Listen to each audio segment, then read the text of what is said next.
Once upon a time, in a distant kingdom, there lived a beautiful and gentle princess.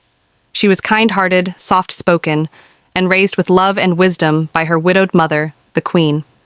When the princess came of age, she was promised in marriage to a faraway prince. As a rare wedding gift, her mother gave her a magical talking horse named Falada, who could guide and protect her, and a silken handkerchief blessed with her mother's tears, a token of love and protection. The princess set out with a lady-in-waiting to accompany her, and together they began the long journey to the prince's kingdom.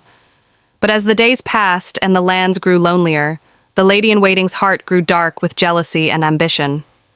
One day, at a lonely well, the maid forced the princess to switch clothes with her.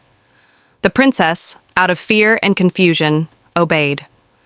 The cruel servant now wore royal robes, and the true princess was left in simple clothes.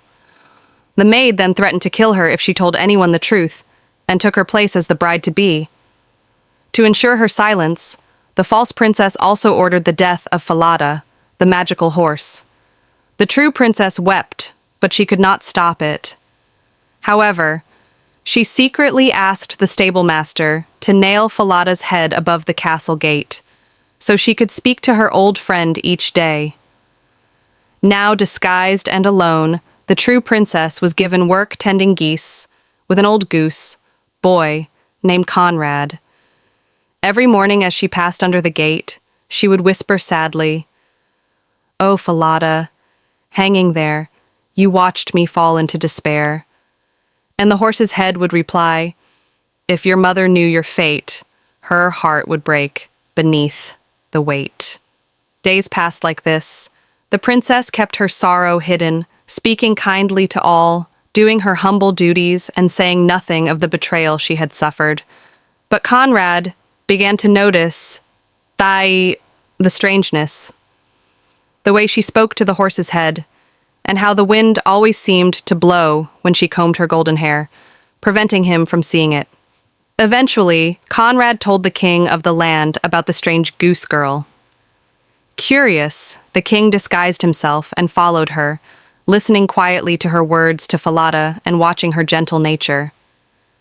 Later, the king summoned her and kindly asked her story. Still too afraid to speak openly, she whispered her truth into an iron stove, believing no one could hear. But the king, wise and good-hearted, listened carefully and heard everything. Outraged by the betrayal, the king confronted the false bride, who quickly broke down and confessed when faced with the truth. She was banished from the kingdom for her cruelty and lies. As for the true princess, she was restored to her royal place. The prince was overjoyed to meet the real bride, whose goodness shone brighter than any crown. They were married in a grand celebration, and the Goose Girl became a beloved queen, known throughout the land for her kindness, wisdom, and quiet strength.